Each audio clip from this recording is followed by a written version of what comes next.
Well, good morning, ladies and gentlemen, and thank you very much for all those contributions to what I think is a fascinating area of this whole sustainability debate. We're talking really about the issue of governance.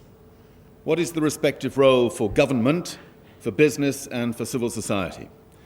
So yesterday we heard a lot from government representatives, both from those who are still in office and from those who are now out of office. And it is interesting to reflect on how much easier it is to do sustainability when you're not in office than when you are in office.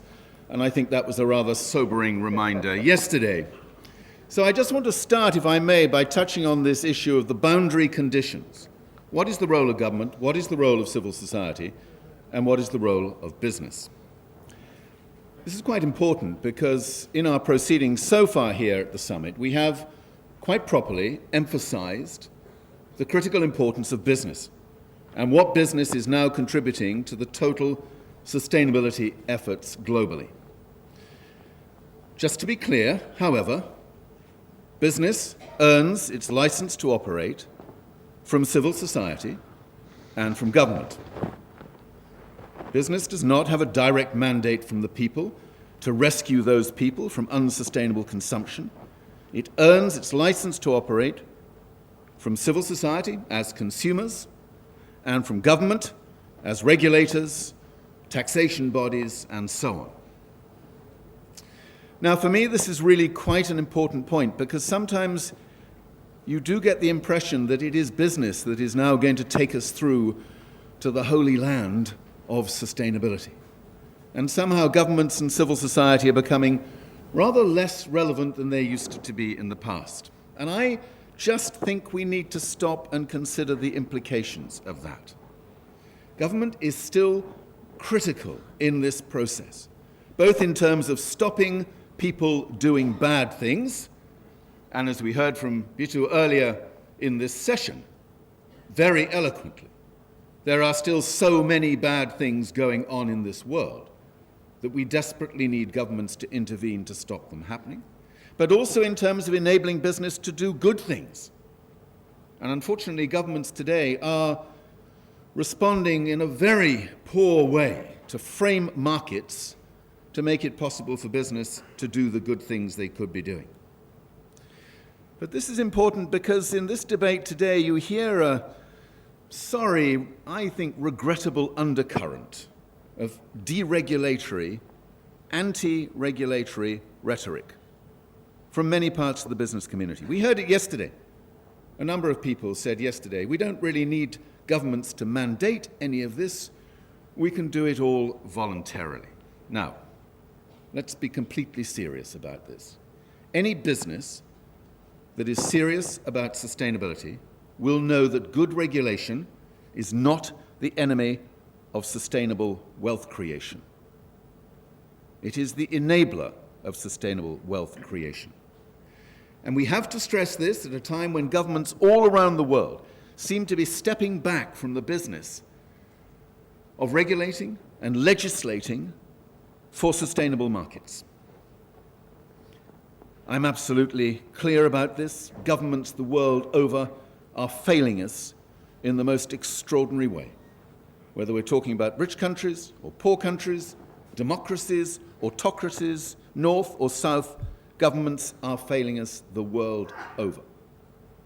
So it is not surprising, and indeed it is very welcome, that many businesses are stepping into that space in order to bring some critical new energy to bear, particularly the energy of innovation to bear on these problems. So leadership is coming from business today. Forum for the Future, my organization, we work mostly with large businesses. We celebrate this extraordinary energy that is coming from business today around innovation.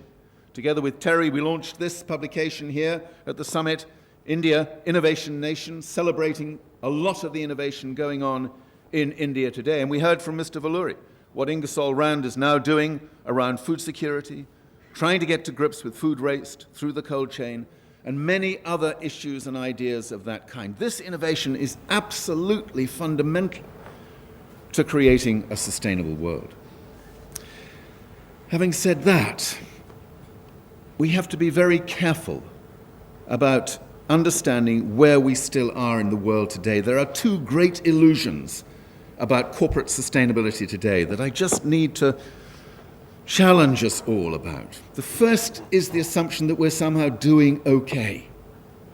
That now that business has stepped up to the plate and the innovation pipeline is beginning to look replete with new possibilities, exciting ideas, somehow we're doing okay. Well, just put that idea away. We're not doing okay. The collective, the sum efforts of civil society, business, and government are hopelessly inadequate. As I reminded people at the CEO Summit 2 days ago, we are heading rapidly towards a world where we have an average of 4 degrees centigrade change by the end of this century. I have to remind everybody, and I'm sure Glenn knows this really, a 4 degrees centigrade world is a world in which we will not be having much fun. We may need aspirational sustainability to stop us getting to a 4 degrees centigrade world, but I can assure you it won't be a fun world if that's where we eventually end up. Eventually is a key word. Eventually, civil society will wake up to what is happening. Eventually, people will mandate governments to make the necessary changes. Eventually, governments will make those changes.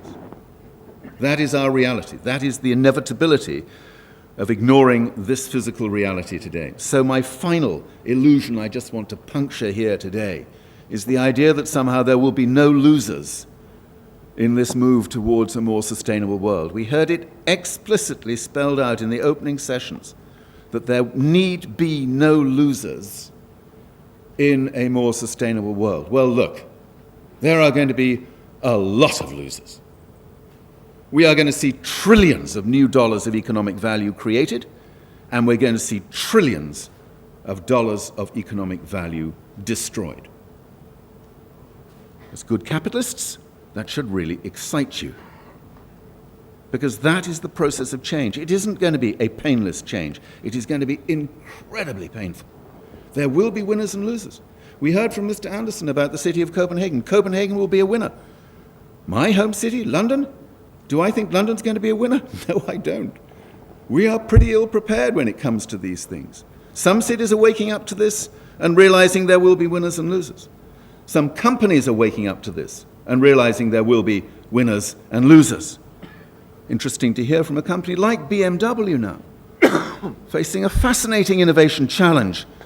The battle between the internal combustion engine and electric vehicles will be a wonderful battle to be involved in over the next couple of decades. There'll be some winners, there'll be some losers. I have no idea whether BMW will be a winner or a loser, but at least we know they're gearing up for a battle, and that has to be a really good thing.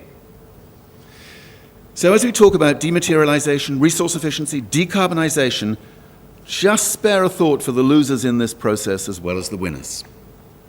Last point here, in Delhi, the heart of India, a truly sustainable world seen through the perspective of radical decarbonization. A truly sustainable world has no room for a thriving coal industry. Sorry to spell it out explicitly, but that's the reality in a country that generates 70% of its electricity from coal and will generate even more in future. This is a tough reality to deal with. These industries won't necessarily coexist for much longer. Renewables is in a war to generate more power than coal. That's the reality of energy generation and power supply today. So there'll be losers. Creative-intensive companies will be losers. Carbon-intensive companies will be losers. Investors in carbon-intensive companies will be losers. Now, I'm sorry if that sounds a little bit confrontational, but it isn't helpful to think that this is a transition process that is going to be pain-free. There will be brilliant new economic opportunity, but there is bound to be a lot of pain in the process as well. Thank you.